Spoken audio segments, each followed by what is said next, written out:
बिहारी जय राधा माधव कुंज बिहारी गोपी जन वल्लभा गिरिवरधारी जय गोपी जन वल्लभा गिरिवरधारी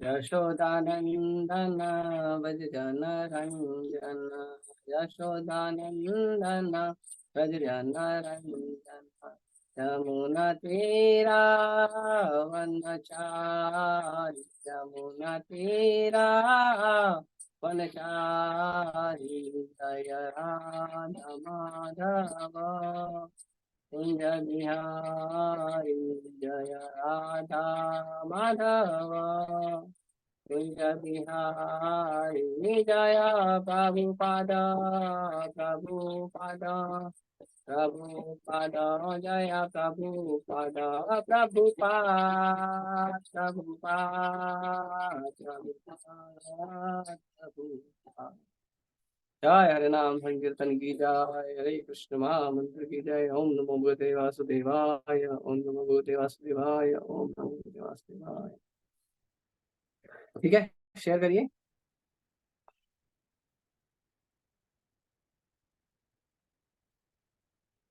ट्वेंटी है ना? ठीक है ना? Yes project. Okay, thank you.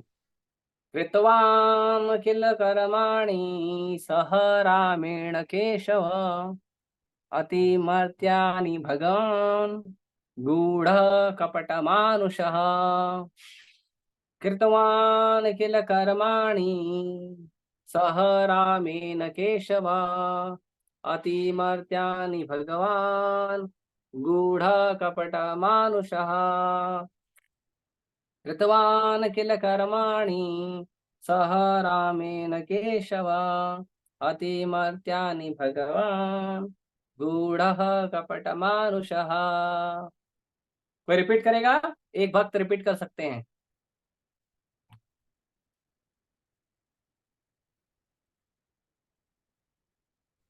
हरे कृष्णा प्रभु जी। हाँ माता, करिए रिपीट। कृतवान् किल कर्माणि सह रामेण केशव अमी अधिमत्यानि भगवान् गूढ़ कपटमानुष। शब्दार्थ अनुवाद और तात्पर्य कृष्ण कृष्णमूर्ति अभयचरणाविंद भक्ति वेदांत स्वामी श्री प्रभुपाद जी के द्वारा श्री प्रभुपाद की जय। कृतवान किए गए किल कौन कौन से कर्माणि कार्य सह सहित रामेण बलराम केशव कृष्ण ने अतिमर्त्यानि अलौकिक भगवान भगवान गूढ़ प्रच्छन्न कपट ऊपर से मानुषः मनुष्य भगवान श्री कृष्ण ने बलराम सहित मनुष्य की भांति क्रीड़ाएं की और इस प्रकार से प्रच्छन्न रहकर उन्होंने अनेक अलौकिक कृत्य किए। प्रणाम।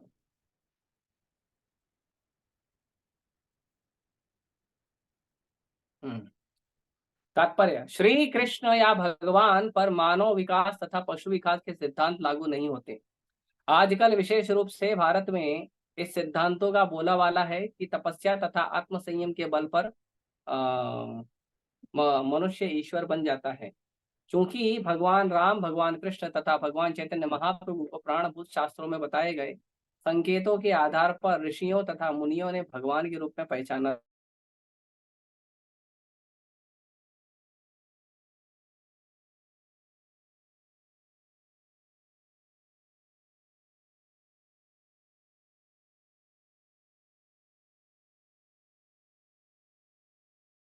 लोकप्रिय मत प्रस्ताव द्वारा भगवान का अवतार बन जाता है।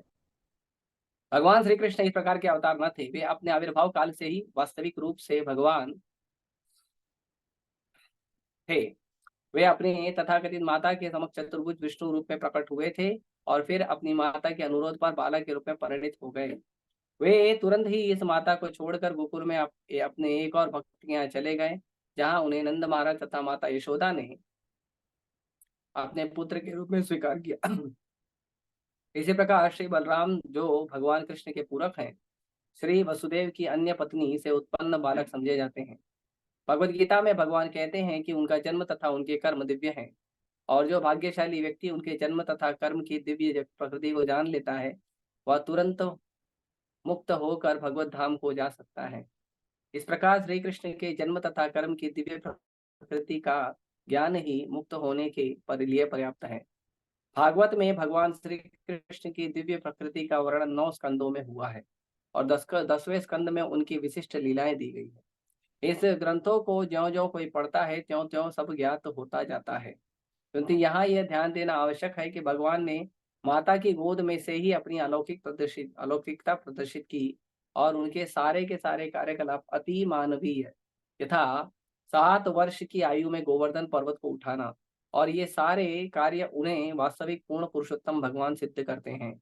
इतने पर भी अपने योगावरण के कारण वे अपने तथाकथित माता पिता तथा अन्य परिजनों द्वारा सदैव एक सामान्य मानव शिशु ही समझे जाते रहे। जब भी वे कोई अत्यंत पराक्रमी कार्य करते, उनके माता पिता उन्हें अन्य रूप में ग्रहण करते। इस प्रकार वे अपने पुत्र के प्रति अविचल प्रेम से सदा तुष्ट रहते। अतएव नैमिषारण्य के ऋषिगण उन्हें मनुष्यवत बताते हैं, लेकिन वास्तव में वे परम शक्तिमान भगवान है। हरि बोल। ठीक है। ओम अज्ञानतिमिरन्धस्य ज्ञानाञ्जनशलाकया चक्षुरुन्मिलितं येन तस्मै श्रीगुरुवे नमः। श्रीचैतन्यमनोभीष्टं स्थापितं येन भूतले स्वयं रूपः कदा मह्यं ददाति स्वपदान्तिकं। वन्देऽहं श्रीगुरुः श्रीयुतापदकमलं श्रीगुरून् वैष्णवांश्च श्रीरूपं सातं सहगणा रघुनाथान्वितं तं सजीवं साद्वैतं सावधूतं परिजनसहितं कृष्ण चैतन्य देवं श्री राधा कृष्ण पादान् सहगणा ललिता श्री विशाखान्वितांश नमो विष्णुपादाय कृष्ण पृष्ठाय भूतले श्रीमते भक्ति वेदांत स्वामी निति नामिने नमस्ते सारस्वते देवे गौरवाणी प्रचारिणे निर्विशेष शून्यवादी पाश्चात्य देश तारिणे नमो महावदन्याय कृष्ण प्रेम प्रदायते कृष्णाय कृष्ण चैतन्य नामने गौरतुषे नमः। हे कृष्ण करुणा सिंधु दीनबंधु जगतपते गोपेश गोपिका कांत राधा कांत नमस्तुते तप्त कांचन गौरांगी राधे वृंदावनेश्वरी वृषभानुसुते देवी प्रणमामि हरिप्रिये वाञ्छाकल्पतरुभ्यश्च कृपा सिन्धुभ्यैव च पतितानां पावनेभ्यो वैष्णवेभ्यो नमो नमः। जय श्री कृष्ण चैतन्य प्रभु नित्यानंद श्री अद्वैत गदाधर शिवासादि गौर भक्तवृंद हरे कृष्णा कृष्णा कृष्णा हरे हरे हरे राम राम राम हरे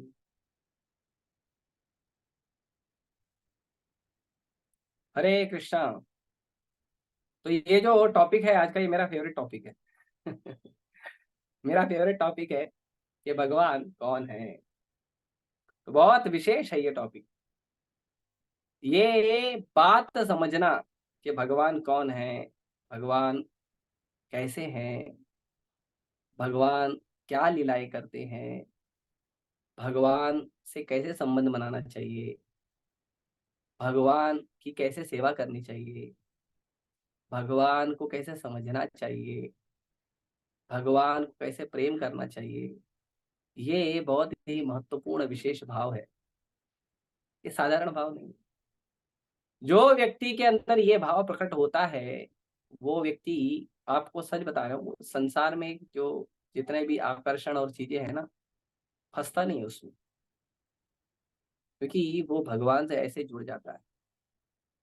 तो यहाँ पे जो नैमिषारण्य के ऋषि हैं वो कह रहे हैं कि भगवान जो है बलराम जी के साथ मनुष्य जैसी लीलाएं की। मनुष्य जैसी कहा है, मनुष्य नहीं कहा है। हाँ। और मनुष्य जैसी लीलाएं करते हुए उन्होंने क्या किया, मनुष्य जैसी लीलाएं करते हुए उन्होंने ऐसी गतिविधियां की जो अति मानवीय है। साधारण कार्य नहीं किया उन्होंने। मनुष्य के रूप में आए, मनुष्य के जैसी लीलाएं की, लेकिन मनुष्य के जैसी लीलाएं करते करते ऐसी लीला कर दिए जो किसी मनुष्य के लिए संभव नहीं है। लेकिन हम ये भी देखते हैं कि कई बार नमस्कार को लोग, सॉरी, चमत्कार को लोग नमस्कार कर देते हैं कि चमत्कार हो रहा, अच्छी चीज हो रही तो उसको प्रणाम कर देते हैं।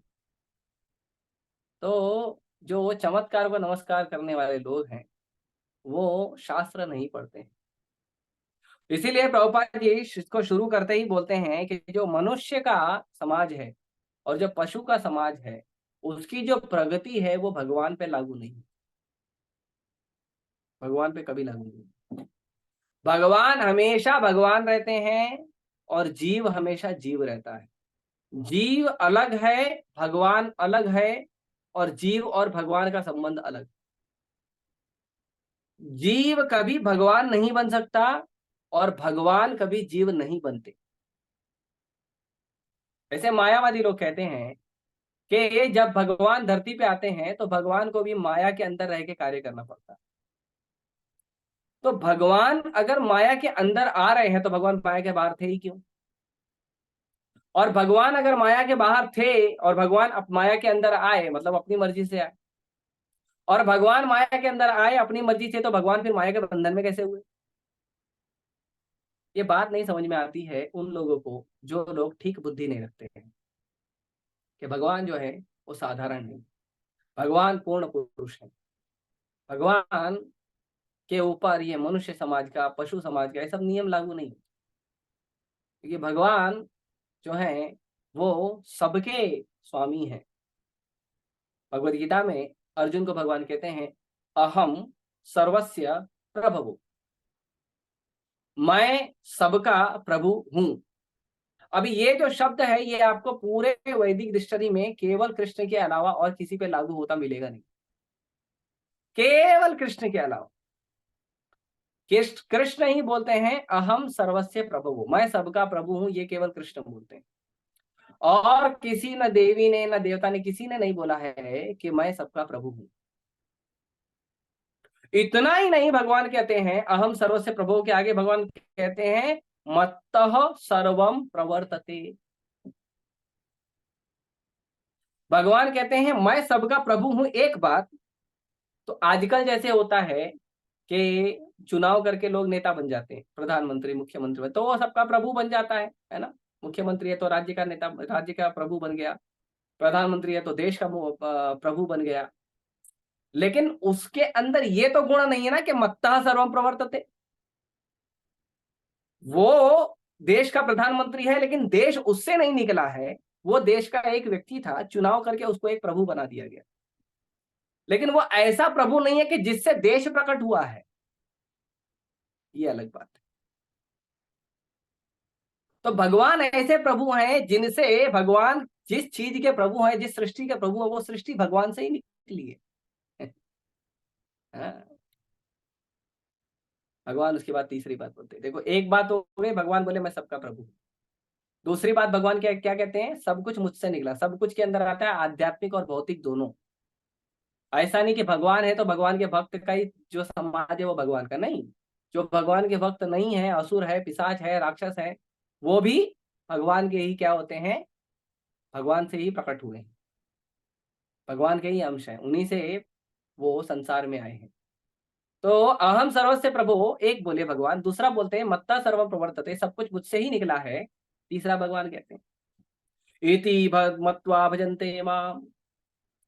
भगवान कहते हैं कि मैं सबका प्रभु हूं और मुझसे सारी सृष्टि प्रकट हुई है। और ये दोनों बात जान के, तीसरी बात की ये दोनों बात को जान के जो मेरा भजन करता है, जो मेरा भक्ति करता है, जो मेरी आराधना करता है, जो मेरी पूजा करता है, भगवान कहते हैं बुधा भाव समन्विता।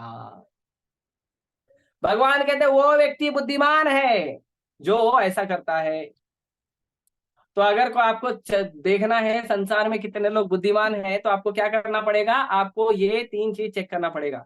सबसे पहला चेक करना पड़ेगा कि वो भगवान कृष्ण को परम भगवान मानता है कि नहीं, पहला एक। दूसरा, वो ये मानता है कि नहीं कि भगवान श्री कृष्ण ही पूरी सृष्टि के अकेले स्वामी है और पूरी सृष्टि उनसे ही प्रकट हुई है। और तीसरा, ये दोनों मान के वो भगवान कृष्ण का भजन करता है कि नहीं, हरे कृष्णा कृष्ण कृष्ण हरे हरे, हरे राम राम राम हरे हरे पढ़ता है, बोलता है कि नहीं, जप जप करता है कि नहीं, भागवत पढ़ता है कि नहीं, गीता पढ़ता है कि नहीं, भक्तों का संग करता है कि नहीं, प्रसाद खाता है कि नहीं, भगवान को देखता है कि नहीं, भगवान के सामने नाचता है कि नहीं। चेक करो, ऐसा करता है तो फिर बुद्धिमान है। पढ़ा लिखा है, नहीं पढ़ा लिखा है, नो मैटर, ये सब करता है ना, बुद्धिमान है। और ये सब नहीं करता है बुद्धू है, वो बुद्धिमान नहीं है, वो बुद्धूमान है। जो भगवान को परम भगवान नहीं मानता, जो भगवान कृष्ण से ये नहीं स्वीकार करता है कि भगवान कृष्ण से पूरी सृष्टि प्रकट हुई है, जो भगवान कृष्ण का भक्ति नहीं करता है, भजन नहीं करता है, वो व्यक्ति बुद्धू है, वो व्यक्ति को बुद्धि नहीं है। तो ये भगवान कहते हैं बूढ़ा भाव समन्विता। इसीलिए भगवान और एक श्लोक कहते हैं भगवद्गीता के चौथे अध्याय में, आई थिंक चौथे अध्याय का 8वां या 10वां कुछ श्लोक है। भगवान कहते हैं, जब भगवान ने अर्जुन को बोला कि अर्जुन मैं प्रकट हुआ हूँ और मेरा जन्म और मेरा कर्म जो है, हाँ चौथे अध्याय के 7वें श्लोक में भगवान कहते हैं अजो अपि सन्नव्यय आत्मा भूतानामीश्वरोऽपि सन् प्रकृति स्वामधिष्ठाय। तो भगवान कहते हैं कि अजो अपि सन् अव्यय आत्मा, बहुत क्लियर देखो समझने का प्रयास करो। भगवान कहते हैं अजो, अजो मतलब मैं अजन्मा हूं, मेरा जन्म होता ही नहीं। जिसका जन्म होता ही नहीं वो पैदा क्यों होगा? तो भगवान कहते हैं अजो अपि, अपि मतलब निश्चय ही भगवान पैदा नहीं होते कभी। अरे जब जीव पैदा नहीं होता तो भगवान कैसे पैदा होंगे? जीव शरीर बदलता है, भगवान अलग अलग लीला करते हैं। भगवान शरीर नहीं बदलते, भगवान एक ही शरीर में बहुत सारी लीलाएं करते हैं।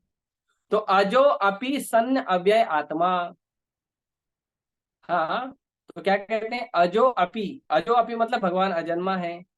और कैसे अव्यय आत्मा, अव्यय आत्मा मतलब जिसका कभी शरण नहीं होता, जिसपे कभी पाप नहीं लगता है, पुण्य नहीं लगता है, दुख नहीं लगता है, सुख नहीं लगता है, वो अव्यय है, उसका व्यय नहीं होता, उसका खर्चा नहीं होता, उसको दुख नहीं लगता है। अच्छा, तो हम देखते हैं भगवान के जो शुद्ध भक्त हैं वो भी अजन्मा है, वो भी अव्यय है, उनको भी सुख दुख से परे होते हैं। तो भगवान आप ऐसे हो? नहीं नहीं, भगवान कैसे हैं? भूतानाम ईश्वरोऽपि सन्। भगवान कहते हैं एक पहला गुण मैं अजन्मा हूं, दूसरा गुण है कि मैं अव्यय हूं, और तीसरा गुण ये है कि मैं सारे सृष्टि में जितने जीव है सबका ईश्वर हूं।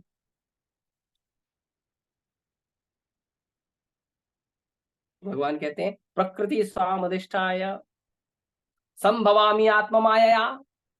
भगवान कहते हैं मैं पूरे प्रकृति को अपने अधीन करके अपनी मर्जी से इस संसार में प्रकट होता हूं। ये कृष्ण है। अभी कोई पूछा है कृष्ण जन्म लेते हैं तो बोलना भाई गीता पढ़ ले, चौथा अध्याय पढ़ लेना, चौथा अध्याय के 10 श्लोक पढ़ लो, 15 श्लोक पढ़ लो, समझ में आ जाएगा कृष्ण कौन है। दिव्य ज्ञान बहुत क्लियर कहते हैं भगवान, अजो अपि सन् अव्यय आत्मा भूतानाम ईश्वरोऽपि सन् प्रकृति स्वामधिष्ठाय संभवामि आत्म माया। मैं खुद से आता हूँ, अपनी मर्जी से आता हूँ भाई, मेरे को कोई लात थोड़ी मारता है कर्मों का। भगवान को कोई बंधन लगेगा कर्मों का? अरे जिसका नाम जप करने से कर्म अनंत अनंत कर्म जल के राख हो जाते हैं, वो कर्म में आएगा। बड़ा जोक है यार, बहुत बड़ा जोक है। इतना बड़ा जोक नहीं मारना चाहिए। बोलो जो नास्तिक लोग हैं उनको बोलो इतना बड़ा जोक मत मारो। तो भगवान के ऊपर मनुष्य का और पशु का नियम नहीं लागू होता है। भगवान हमेशा भगवान और मनुष्य हमेशा मनुष्य है, जीव हमेशा जीव है। यदि वो भगवान की भक्ति करेगा तो भगवान का दास बन जाएगा, भगवान का सेवक बन जाएगा, भगवान नहीं बनेगा। जैसे इंडिया में बहुत होता है ना, पहले तो आते हैं बाबा, बाबा पहले 2-4 मंत्र सीख लेते हैं, जप करना है तो थोड़ा जप करने लगते हैं। फिर जब देखते हैं भगवान का नाम जप करे, भगवान का कोई नाम जप करेगा तो भगवान तो खाना पीना दाना पानी पहुंचाएंगे ना, तो दाना पानी अपने आप आना चालू हो जाता है, सम्मान अपने आप आना चालू हो जाता है। तो दाना पानी सम्मान सब जब अपने आप आ रहा है तो क्या होगा, धीरे धीरे धीरे धीरे धीरे, वाह क्या बात है, फिर वो क्या करेगा, वो धीरे धीरे धीरे धीरे अपने आप को प्रभु समझने लगेगा, फिर धीरे धीरे अपने आप को महाप्रभु समझने लगता है, फिर धीरे धीरे अपने आप को भगवान समझने लगता है। दुख की बात है उनके चेले भी उसको भगवान बोलते हैं, उनके शिष्यगण भी उनको बोलते हैं हमारे गुरु भगवान हैं। गुरु भगवान नहीं होता है, गुरु भगवान का प्रतिनिधि होता है। भगवान के लिए गुरु सेवा स्वीकार करता है ताकि भगवान को सेवा गुरु ले जाकर दे। गुरु भगवान नहीं होता है। माँ बाप भगवान नहीं होते हैं, माँ बाप भगवान के प्रतिनिधि होते हैं। भगवान के लिए माँ बाप सेवा स्वीकार करते हैं ताकि अपने बच्चे को भगवान की भक्ति करके भगवान की सेवा में लगा सकें। अगर ऐसा कोई करता है तो वो माँ बाप है, अगर ऐसा नहीं करता है तो ऋषभदेव भगवान कहते हैं कि वो माँ बाप ही नहीं है।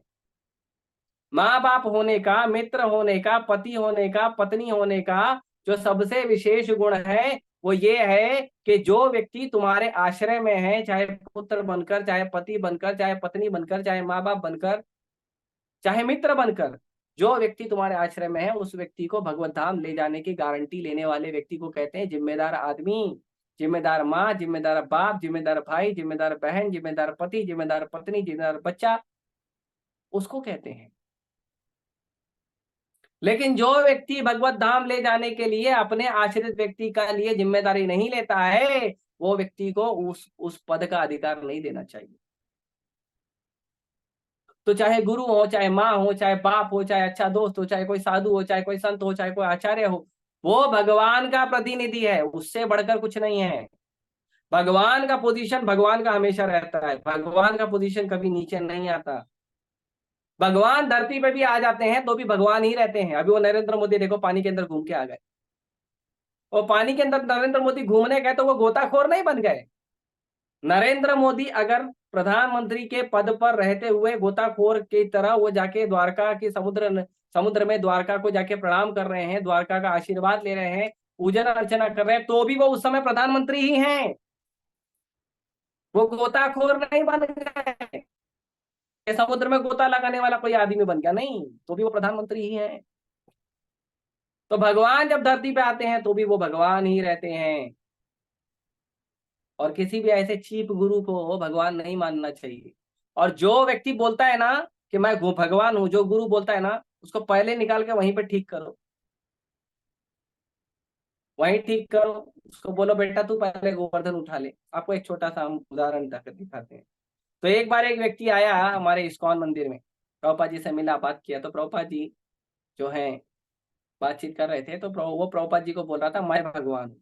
प्रभुपाद जी बोले आप भगवान नहीं, आप भगवान के दास हो, भगवान के सेवक। बोला नहीं, मैं भगवान हूँ, मैं पूरी सृष्टि का कंट्रोलर हूँ। तो प्रभुपाद जी काफी समझाए, वो सुना नहीं।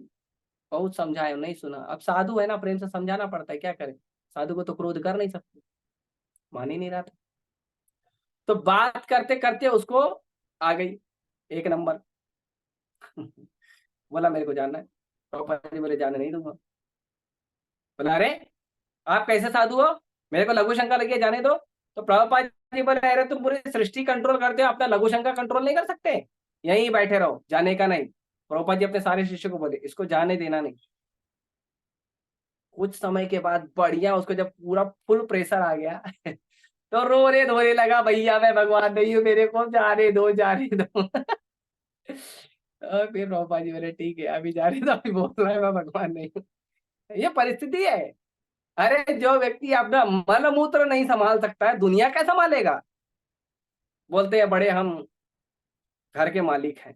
तुम घर का मालिक नहीं हो, तुम घर के दास हो। 12-14 घंटे जो खटने के लिए जाते हो ना, घर के दास हो।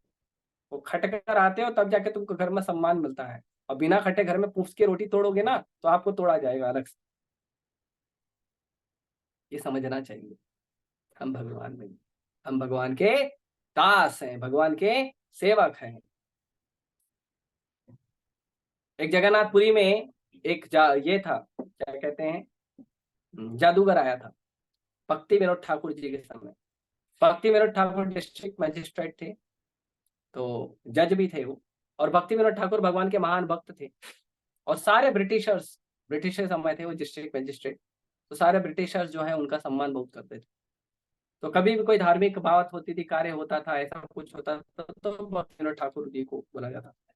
तो एक बार एक व्यक्ति आया, वो बहुत बड़ा जादूगर था, बहुत बड़ा मतलब बहुत बड़ा जादूगर था। उसके पास कोई भी व्यक्ति आता था, वो व्यक्ति आता था व्हील चेयर पे लेकिन जाता था पैदल चल के, आता था खटिए पे लेकिन जाता था चल के। कितना भी बीमार हो सब ठीक हो जाता था। जिस स्त्री को संतान नहीं उसको संतान प्राप्त हो जाती थी। सब बोले यार क्या भगवान है ये तो। First class. और वो खुद को बोलता था मैं विष्णु का अवतार हूँ, विष्णु का अवतार बोलता था और अंदर जाके अप्सराओं से लीला करता था। तो कुछ साधु ने कंप्लेन किया, उस समय ब्रिटिश गवर्नमेंट था तो ब्रिटिश गवर्नमेंट को कंप्लेन किया। तो ब्रिटिश गवर्नमेंट के कई लोग गए, लेकिन वो इतना बड़ा जादूगर था, वो किसको भी कुछ भी करके भगा देता था। तो सब करके हार गए, क्या करें क्या करें, सब लोग हार गए। फाइनली केस पहुंचा भक्ति विनोद ठाकुर जी के पास। भक्ति विनोद ठाकुर बोले ठीक है, मैं उसको देखता हूँ। तो भक्ति विनोद ठाकुर श्रीमद् भागवतम को लिए और श्रीमद् भागवतम को लेकर गए। और भक्ति विनोद ठाकुर ने उसको कहा देखो आप ये काम बंद करो। तो बोला क्यों बंद करूं, लोगों को फायदा हो रहा है। अरे मैं लोगों का बीमारी ठीक कर रहा हूँ, जिनको संतान नहीं उनको संतान दे रहा हूँ, जिनके घर में पैसा नहीं उनको पैसा दे रहा हूँ, तो गलत क्या है। तो भक्ति विनोद ठाकुर बोले वो गलत नहीं है, ठीक है तुम लोगों का सेवा कर रहे हो अपने जादू से, नो प्रॉब्लम, लेकिन अपने आपको भगवान मत बोलो यार, तुम भगवान के दास हो, तुम भगवान नहीं हो। तो जादूगर ने कहा मैं असली भगवान हूँ और कोई भगवान नहीं। तो भक्ति विनोद ठाकुर कहे देखो तुम भगवान नहीं हो, भगवान जगन्नाथ जी। तो बोलता है जगन्नाथ वो लकड़ी का टुकड़ा भगवान है। बस भक्ति विनोद ठाकुर को जो क्रोध आया, भगवान को कुछ बोलता है ना वैष्णव लोग क्रोध आ जाता है। जो क्रोध आया भक्ति विनोद ठाकुर को, भक्ति विनोद ठाकुर बोले ठीक है अब तेरे को ठीक करेंगे। तो भक्ति विनोद उसने भक्ति विनोद ठाकुर को चैलेंज कर दिया, तुमको जो करना है कर लो, मैं तुमको ये करूंगा। भक्ति विनोद ठाकुर बोला मुझे ज्यादा कुछ नहीं करना पड़ेगा।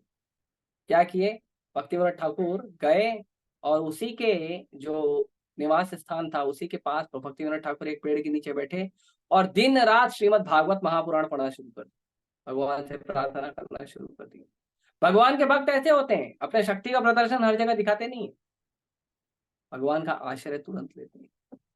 तुरंत उन्होंने भगवान का आश्रय लिया, श्रीमद् भागवतम का आश्रय लिया और पढ़ने लगे पढ़ने लगे पढ़ने लगे पढ़ने लगे। तो वो भी अंदर से बहुत सारा जादू टोना चलाना चालू कर दिया, लेकिन भागवतम तो स्वयं कृष्ण है ना, स्वयं कृष्ण के सामने कितना जादू चलाएगा। करते करते करते करते फाइनली वो थक गया। भक्ति विनोद ठाकुर बोले अरेस्ट ही, बांध के उसको लेके गए विष्णु के अवतार और उठा के जेल में डाल दी।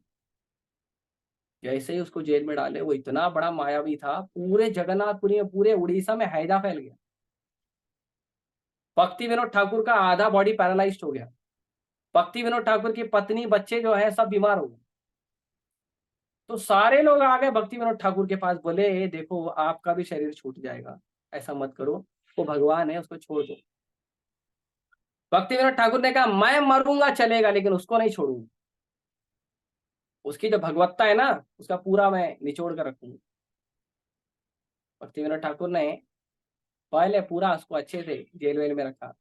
पहले तो प्रयास किया उसको जेल में बंधन वंदन बना दे, लेकिन बहुत बड़ा जादूगर था तो प्रयास करके बच जाता था, किसी तरह जेल में पड़ा हुआ था वो। तो जिस दिन जजमेंट का डे आया, जजमेंट का दिन, तो उस दिन भक्ति विनोद ठाकुर उसको लेकर जा रहे थे जजमेंट सुनाने के लिए। और जजमेंट सुना दिया उन्होंने, बोले इसको उम्र कैद होनी चाहिए सीधा।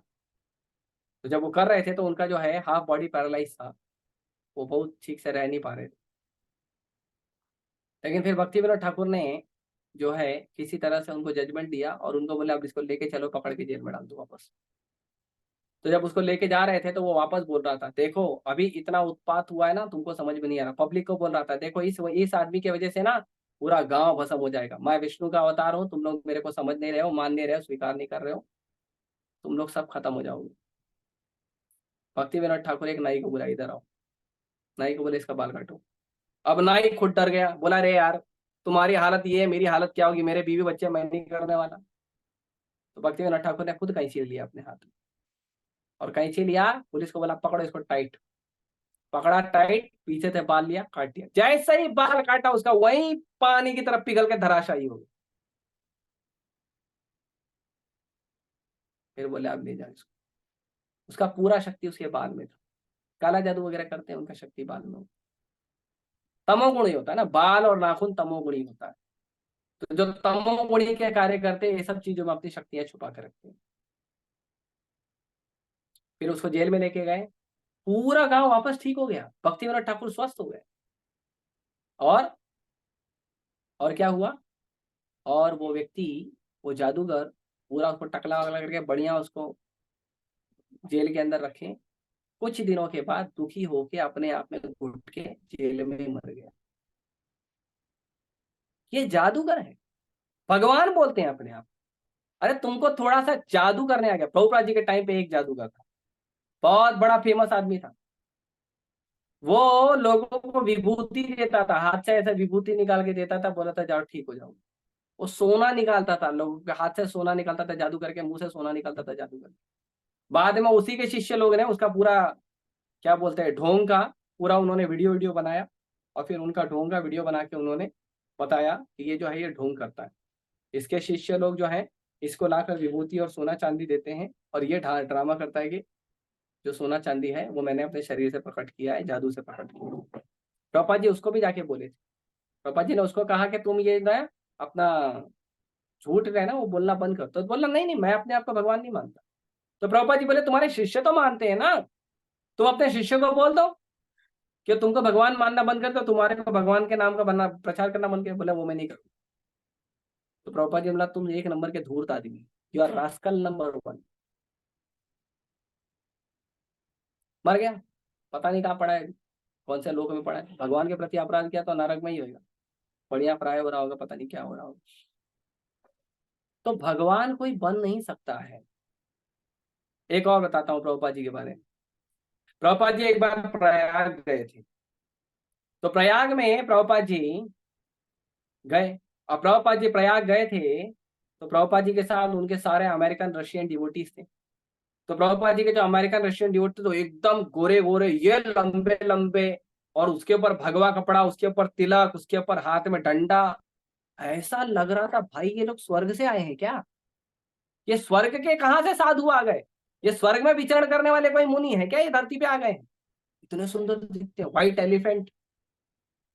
प्रभुपाद जी बोलते थे my disciples are white elephant. उसके ऊपर एक पुस्तक भी लिखी है गिरिराज महाराज ने, डांसिंग व्हाइट एलिफेंट। मतलब प्रभुपाद जी के शिष्य नाचते भी थे ना हरे कृष्णा मंत्र पे, तो डांसिंग व्हाइट एलिफेंट उनका नाम है। तो वो गए, तो जितने प्रयाग के लोग थे, जितने साधु महात्मा और साधु महात्मा के चेले लोग, शिष्य लोग और जनरल पब्लिक, वो सब प्रभुपाद जी को और उनके शिष्यों को ही देख रही। तो एक साधु से रहा नहीं गया, बोले ये क्या देखते हो आप, मैं करके दिखाता हूँ।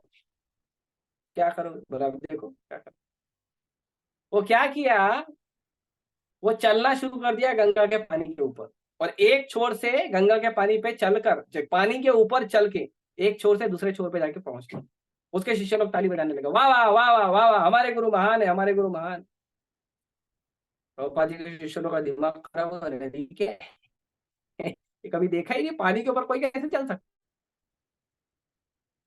प्रभुपाद जी बोले what is this Prabhupada.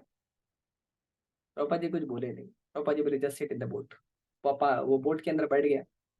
Prabhupada जी ने 2 पैसा दिया बोट वाले को, और बोला हमको गंगा के पार पहुंचा दो, तो गंगा के पार पहुंचा दिया।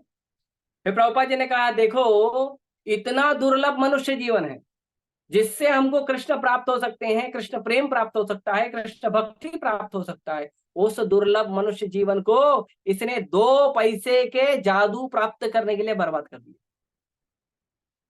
इसका जादू किस काम का, इसने पानी के ऊपर चलकर गंगा पार किया, मैंने 2 रुपया देकर गंगा पार किया।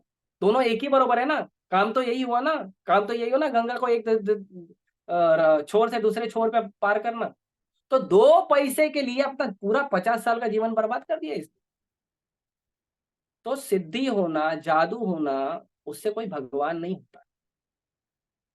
किसी की बहुत फेमस कोई हो गया है, उससे कोई आचार्य नहीं बनता है, भक्त नहीं बनता है। भक्त होता है उसके गुणों से पता चलता है। प्रभुपाद जी पूरे संसार में घूमते रहे, लेकिन प्रभुपाद जी को जब लोग पूछते थे कि आपने तो अमेरिका घुमा, लंदन घुमा, जापान घुमा, कई सारे देश, रशिया चाइना गए, प्रभुपाद जी बोले मैं वृंदावन छोड़ के कहीं गया ही नहीं। क्यों? क्योंकि प्रभुपाद जी हृदय में अपने वृंदावन को लेकर घूमते थे। प्रभुपाद जी जहां जहां गए वहां वहां वृंदावन को प्रकट कर दिए। ये आचार्यों की शक्ति है, ये भक्त की शक्ति है। भगवान के शरणागत भक्तों में इतनी शक्ति होती है। कि वृंदावन में रह के भजन करना अच्छी बात है, वो तो साधारण नौसिखिए भक्त कर लेते हैं। वृंदावन में रह के लेक्चर देना, वृंदावन में रह के लोगों को ज्ञान देना, वृंदावन में रह के बड़ा बताना, हम भगवान की लीलाओं को जानते हैं, सुंदर जानते हैं, बहुत प्रचार करना अच्छी बात है, वो करना लेकिन आसान है। वृंदावन छोड़कर, वृंदावन को लेकर पाश्चात्य देश में, ऐसे तमोगुणी देशों में जाना और वहां पे ले जाकर वृंदावन को स्थापित कर देना, ये करके दिखाओ भाई, तब जाने कितने बड़े साधु हो, कितने बड़े आचार्य हो। मंदिर में बैठ के तो रघुपति विष्णुदास भी लेक्चर दे देगा, उसमें कौन सी बड़ी बात। ऑनलाइन प्लेटफॉर्म पे लोग अवेलेबल है, मंदिर में आते हैं लोग, लेक्चर दे देंगे, कोई बड़ी बात थोड़ी है। ग्रंथ पढ़ना है, रिपीट करके बोल देना, वो कौन सी बड़ी बात। जाओ मंदिर के बाहर, समाज में उतरो, लोगों के लोकल जगह पे जाओ, वहां पर जाकर लेक्चर दो, लोगों को समझाओ, प्रश्न उत्तर करो, वहां जाकर लोगों को भक्त बनाकर लेकर आओ, फिर देखेंगे कितना प्रचार किया आपने। तो भक्तों की शक्ति, भगवान की शक्ति ऐसी होती है, अद्भुत होती है, साधारण नहीं होती है। दिखता है मनुष्य है, लेकिन मनुष्य जैसा नहीं होता, वो मनुष्य से बड़ा कार्य करता है। जैसे इसमें वर्णन है कि भगवान जब प्रकट हुए तो देवकी माता के सामने चतुर्भुज रूप में प्रकट हुए थे। कौन सा बच्चा 4 हाथ लेके पैदा होता है, सिर पे मुकुट, घुंघराले बाल, लंबा 5.5 फुट का बेटा, हाँ, गले में वैजंती माला, वैदुर्य मणि, श्रीवत्स चिन्ह, बाजूबंद, पीतांबर धोती, कान में मकर कुंडल। किस कौन कौन ऐसा पैदा होता है भाई, मुझे बताओ, एक देवता बता दो ऐसा पैदा हुआ। भगवान पैदा हुआ। देवकी माता ने बोला, हे प्रभु आप छोटा रूप ले लीजिए। तो देवकी माता के रिक्वेस्ट पर भगवान छोटे हुए, पैदा होते ही भगवान बड़े थे, और इमीडिएटली भगवान चले गए नंद और यशोदा के पास। वहां पे भी जाके साधारण काम नहीं किए, गोद में खेल रहे हैं यशोदा मैया की, दूध पी रहे हैं, अभी 6 ही दिन हुआ है पैदा होके, आ गई पूतना। वो गोद में खेलने वाला बालक जो है, वो इतनी बड़ी राक्षसी पूतना को केवल दूध पी के मार दिया। और मारा ही नहीं, उसको मोक्ष भी दे दिया आपने, मुक्ति दे दिया आपने, मां बना दिया गोलोक वृंदावन में। कि इसमें इतना शक्ति है, बताइए। उसके बाद तृणावर्त आया, शक्टासुर आया, अघासुर आया, बकासुर आया, गोवर्धन पर्वत उठाया, कितना लीला किया। देखने में चुन्नू सा बालक, लेकिन कार्य देखो। वो कंस जिसने भोज और अंधक और बहुत सारे राज्य को अकेले काबू में करके रखा था, जितने सारे असुरों को लड़ाई करके उनसे दोस्ती करके परास्त करके अपने अधीन बना के रखा था, उस कंस को भगवान ने ऐसे ही मार दिया 11 साल की उम्र में। देखने में छोटा सा लल्ला, मार दिया फट करके। तो भगवान मनुष्य जैसे आते हैं संसार में, मनुष्य जैसी लीला करते हैं, लेकिन मनुष्य जैसी लीला करते करते भी अति मानवीय लीला करते हैं, और भगवान की भगवत्ता प्रकट हो जाती। इसीलिए भगवान हमेशा भगवान है। कोई व्यक्ति तपस्या करके, साधना करके, भजन करके, अपने शरीर को जला के, तपा के कोई भगवान नहीं बन सकता। आप ज्यादा से ज्यादा योगी बन जाओगे, ध्यानी बन जाओगे, ज्ञानी बन जाओगे, कर्मी बन जाओगे, बहुत हुआ। टॉप मोस्ट अपने अपने स्वरूप को प्राप्त कर लोगे, आप कृष्ण भक्त बन जाओगे, कृष्ण के दास बन जाओगे, कृष्ण के दास का दास बन जाओगे, कृष्ण नहीं बन सकते, नॉट पॉसिबल। तो ये बहुत समझना महत्वपूर्ण है। ये नैमिषारण्य के जो ऋषि हैं, ये यही चीज बता रहे हैं कि ये समझना बहुत जरूरी है। और ये बाद में प्रभुपाद जी बताते हैं कि भगवत गीता में भी भगवान कहते हैं कि जन्म कर्म च मे दिव्यम एवं योति विद्धि तत्वतः, कि जो जन्म और कर्म है वो कैसा है भगवान का, वो दिव्य है। और कहते हैं जो इसको जान लेता है वो क्या हो जाता है, वो मुक्त हो जाता है। अरे जिसका जन्म और कर्म जानने से आदमी मुक्त हो जाता है, वो व्यक्ति कैसे प्रकृति के बंधन में आएगा। वो तो स्वयं भगवान है, माया अधिपति हैं, माया के स्वामी हैं। हम माया के अधीन हैं, कृष्ण मायाधीश हैं। हम पतित हैं, कृष्ण पतित पावन है। हम जीव हैं, कृष्ण ईश्वर हैं। और हमारे और कृष्ण के संबंध को भक्ति कहते हैं। यही भक्ति करने के लिए हमें हर रोज श्रवण करना चाहिए, कीर्तन करना चाहिए, माला करना चाहिए, भोग लगाना चाहिए, प्रसाद पाना चाहिए, इसीलिए करना चाहिए। और ये करते करते करते करते ऐसे प्रभु, ऐसे अद्भुत प्रभु जो अजित हैं, जिनको कोई जीत नहीं सकता, कृष्ण को शक्ति से, बल से, योग से, ध्यान से, सामर्थ्य से कोई नहीं पकड़ सकता, लेकिन कृष्ण को भक्त अपने प्रेम से बांध लेता है। कृष्ण का भक्त कृष्ण को अपनी भक्ति से, अपने शरणागति से कृष्ण को अपने बंधन में कर लेता है। और कृष्ण कभी अर्जुन की तरह उसका ड्राइवर बन के घूमते, कभी गोप सखाओं की तरह गोप सखाओं को अपने कंधे पर लेकर घूमते, कभी गोप सखा उनके साथ लड़ाई करते करते कृष्ण को हरा देते हैं, कभी गोप सखा कृष्ण को अपना जूठा खिलाते हैं और कृष्ण को आनंद आता है। क्यों? क्योंकि ये भक्ति है। तो इसीलिए कोई कृष्ण नहीं बन सकता। तो कृष्ण आए धरती पे और बलराम जी के साथ आके उन्होंने बहुत सारी लीला की और बहुत सारी लीलाएं करके कृष्ण ने अपनी भगवत्ता को स्थापित भी किया। इसीलिए यदि हमको समझना है कि भगवान कौन है, भगवान का भक्त कौन है, गुरु कौन है, अगर हमको पता करना है ना, उसके लिए हमको शास्त्र पढ़ने चाहिए। भगवत गीता पढ़िए, भागवतम पढ़िए, उससे हमको पता चलेगा कि हमारा एक्चुअल पोजीशन क्या है। अगर हम ये नहीं करेंगे तो हमको हमारा एक्चुअल पोजीशन नहीं पता चलेगा और हम अपने अहंकार में संसार के अंधेरे में घूमते रहेंगे, अपने आप को बड़ा बड़ा आदमी मान के, कभी पैसे वाला, कभी डॉक्टर, कभी इंजीनियर, कभी लॉयर, कभी इंडियन, कभी अमेरिकन, कभी माँ, कभी बाप, कभी भाई, कभी बहन, कभी बेटा, कभी पत्नी, कभी बच्चा। ये सब मानकर हम अपने आप को भ्रम में डालकर संसार में घूमते ही रहेंगे और हर जन्म में हमको ये मिलने वाला है, केवल कृष्ण और गुरु, ये दो हर जन्म में नहीं मिलेंगे। इसके लिए सम्मान करिए सभी का, लेकिन प्रयास करिए कृष्ण भक्ति का। कृष्ण भक्ति का प्रयास कीजिए, कृष्ण भक्ति भजन का प्रयास करिए और भगवान के आशीर्वाद से हम सब मिलकर प्रयास करेंगे प्रभुपाद जी के श्री चरणों में। तो प्रभुपाद जी के आशीर्वाद से हम थोड़ा थोड़ा भक्ति करना सीख जाएंगे और जब भक्ति करना सीख जाएंगे तो हम धीरे धीरे एक एक कदम आगे बढ़ेंगे। इसका प्रयास करिए, कृष्ण को भगवान ही मानिए। क्यों? इसलिए नहीं क्योंकि कृष्ण को भगवान मानना जरूरी, इसलिए क्योंकि आपके मानने न मानने से भी कृष्ण भगवान है। इससे बेटर है जो सत्य है उसको स्वीकार करो। सत्य करो, कृष्ण परम सत्य है, कृष्ण परम भगवान है, कृष्ण परम ईश्वर है, कृष्ण परम स्वामी है, कृष्ण परम दाता है, कृष्ण परम धीश है, कृष्ण सब कुछ है। इसीलिए कृष्ण को स्वीकार करिए, कृष्ण का भजन करिए, कृष्ण की सेवा करिए, भक्तों के साथ रहिए, श्रवण करिए, कीर्तन करिए, प्रसाद पाइए, भगवान के चरणों में अपना पूरा समय लगाए रखिए। यही हमारे जीवन का आनंद है। वरना आप बताइए, ऐसे जो हम जुड़ते हैं रोज आधा घंटा 1 घंटा के लिए, इसके अलावा आप बताइए पूरे जीवन 24 घंटे में कौन सा आनंद है हमारे पास। इसीलिए सबसे विनम्र निवेदन है, प्रयास करिए, अपने आप को भगवान के श्री चरणों में लगाए रखिए और आप लोग मुझे भी आशीर्वाद दीजिए। थोड़ा थोड़ा मैं भी प्रयास करूं, आप लोग का आशीर्वाद रहेगा, आप लोग की दया रहेगी, प्रार्थना रहेगी, तो राधा रास बिहारी मुझे थोड़ी सी सेवा जरूर देंगे। ठीक है? हरे कृष्णा। श्रील प्रभुपाद की जय। ग्रंथ श्रीमद् भागवतम की।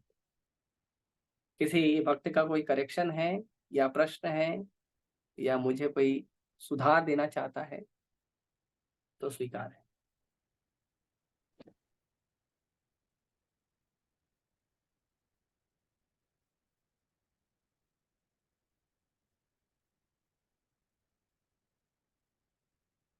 किसी का प्रश्न नहीं है? सबको सबको समझिए। हरे कृष्णा प्रभु जी। हरे कृष्णा। प्रभु जी, बताइए ये माता, क्या आशीर्वाद आज चाहिए? ये लेक्चर सुना था कि क्या कहते हैं, ये वामन देव के चरण से गंगा जी कैसे निकली थी? तो वामन देव जी जब अपना पैर उठाए थे ब्रह्मांड नापने के लिए, अपना एकदम ऊपर ऐसा पैर उठाते गए एकदम पूरा ऊपर गया, तो भगवान का जब ऐसा पैर उठा ना, तो जो ब्रह्मांड का जो कवर है वो भगवान के नाखून से लग के फट गया। तो ब्रह्मांड जिस नदी में तैरता है उसको कहते हैं विरजा नदी। तो वो विरजा नदी का पानी जो है वो ब्रह्मांड के अंदर आ गया। तो जब अंदर आया तो वो पहुंच गया स्वर्ग में। स्वर्ग में पहुंच गया तो स्वर्ग में मंदाकिनी नाम से वो गंगा बहने लगी और ब्रह्मा जी ने उसको अपने कमंडल में धारण कर लिया। तो भगवान का जो चरण धुवन है वही गंगा है। तो विरजा नदी जब भगवान का चरण धो रही थी तो भगवान के चरण में लगा हुआ जो केसर है वो धोने से जो गंगा है, गंगा का जो कलर है वो थोड़ा सा पिंक है। आप कभी ध्यान से देखेंगे तो पता चलेगा हरिद्वार में जाके हल्का पिंक है। तो भगवान का चरणामृत है गंगा, इसीलिए वो भगवान का चरण धुवन। और फिर बाद में भागीरथी जी ने प्रार्थना जब किया तो भागीरथी भागीरथी जी ने अकेले नहीं किया, उनके पहले भी सगर महाराज, दिलीप महाराज ऐसे करके उनकी 3 जनरेशन ने प्रार्थना किया था। तो 3 जनरेशन ने जब प्रार्थना किया और गंगा धरती पर आई तो गंगा ने 2 कंडीशन रखी थी। पहली कंडीशन गंगा मैया की थी कि मेरा वेग इतना तेज है कि मैं धरती को फाड़ के रसातल में चले जाऊंगा। तो पहले तो किसी एक ऐसे आदमी को अरेंज करो जो मेरा वेग संभाल सके। तो शिव जी को रिक्वेस्ट किया, शिव जी मान गए। शिव जी इतने महान भक्त है, शक्तिशाली है। 3 प्रधान गुणों के में एक प्रधान गुण के देवता है, भगवान है। तो शिव जी के रिक्वेस्ट शिव जी आ गए, उन्होंने गंगा को धारण किया। दूसरा गंगा ने कहा कि मैं धरती पे आऊंगी और धरती के पापी लोग मेरे जल में स्नान करेंगे तो मैं भी पापी हो जाऊंगी, फिर धरती के लोगों के पाप के लोगों का पाप मुझे भोगना पड़ेगा। तो भागीरथी जी ने कहा आप चिंता मत करिए, जब भगवान कृष्ण के भक्त आएंगे, इस्कॉन के भक्त आएंगे और आपके जल में वो स्नान करेंगे तो आपके जल में पापी लोगों ने पाप करके जो स्नान करके जो पाप आपके जल में छोड़ा है वो पाप जो है वो वैष्णव के स्नान करने से जलकर राख हो जाएगा और आप वैसे ही वापस पवित्र होंगे। ये गंगा के अवतरण की शॉर्ट कथा है। और कोई भक्त?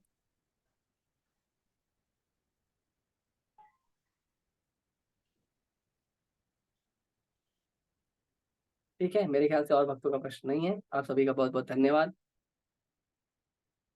और हम यहीं रोकेंगे।